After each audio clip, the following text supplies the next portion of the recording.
Hi there, so I'm here today to give you some tips for how to teach phonics to very early readers. So what I'm talking about is teaching kids who are just learning to read, just learning to sound out words, what sounds letters make so that they can sound out words.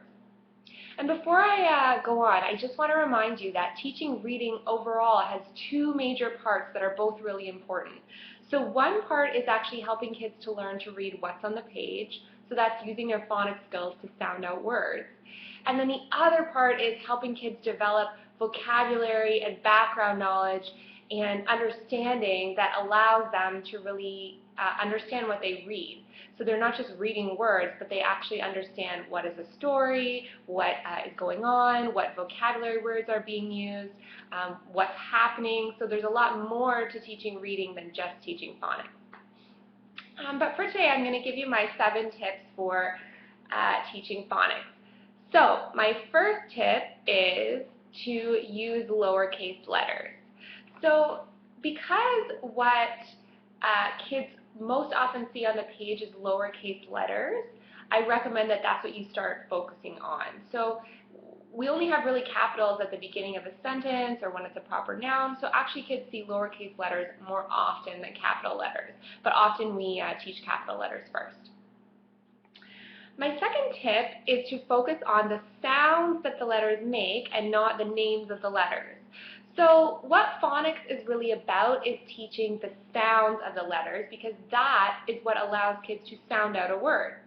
If you teach kids the names of letters like C-A-T, if they try to sound it out, it would be C-A-T, not cat. So that's why it's important to focus on sounds of letters, not names of letters, if you want the child to actually be able to use that to read words. So that's a big piece that a lot of people miss. My next main point would be not to follow the order of the alphabet. So the alphabet is just in a random order, but a better order would be to pick letters and sounds that are most common. So you don't want to pick the letter X, because they're not going to see the letter X nearly as much as they're going to see the letter S, let's say. So you want to pick letters that are more common, and ideally you want to put them in a sequence that's not confusing and allows kids to make a lot of small words quickly. So if you pick the words A, B, C, D, you could only make a couple, if you pick the letters A, B, C, D to teach, you could only make a couple words from those letters, like cab or cad, and those words might not be very familiar to kids. Whereas if you pick the letters S-A-T-P-I-N, you can make a lot of small words that kids are familiar with, like at, in, it, as, is, sat, sit, pat, pit, pan. So picking the letters that you teach strategically can help you start to help kids sound out words with those letters more quickly. So I roughly follow the Jolly Phonics order, and the first 6 letters in Jolly Phonics are sat, pin. So at, p, n.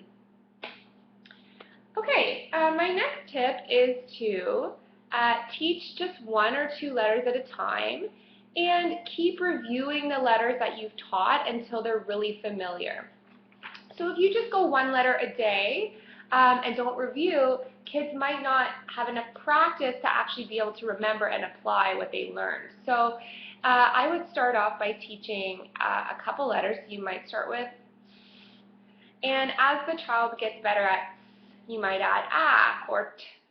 And then, 3 days in, you would keep drilling them on those 3 letters, and then maybe incorporate I once they've gotten those 3 letters a bit more. So it depends on how fast the student is learning.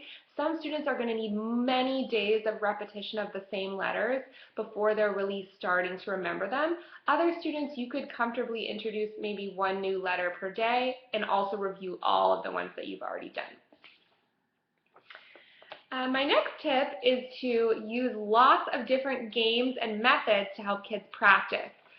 So a big part of phonics is really drilling, but you want it to be done in a way that's really fun and active and motivating so that it doesn't seem like you're doing the same thing over and over. So You can use different kinds of games and activities, which I will show you in the next video that I'm going to make. But a really important point that I want to make is that you want to choose games or activities where the child is actually looking at the letter and saying the sound. So there's lots of worksheets or different games out there that might involve things like matching pictures, or you say a sound and the child points to a letter, different activities. They're not necessarily bad, but the most important thing that the child needs to be able to do is look at the letter and say, ah, because that's what they're doing when they sound out. They're going to go, k, ah, t. They're not going to be matching pictures or trying to remember what you said. So any game that you want to do, you want to make sure that that game includes lots of opportunities for the child to say the letter sound that he or she sees.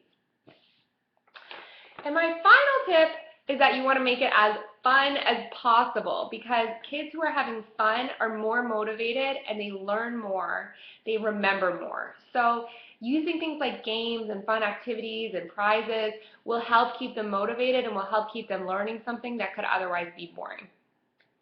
So stay tuned. I'm going to make a couple more videos on how to introduce a new sound and also what kind of games and activities you could use to practice phonics or letter sounds with kids.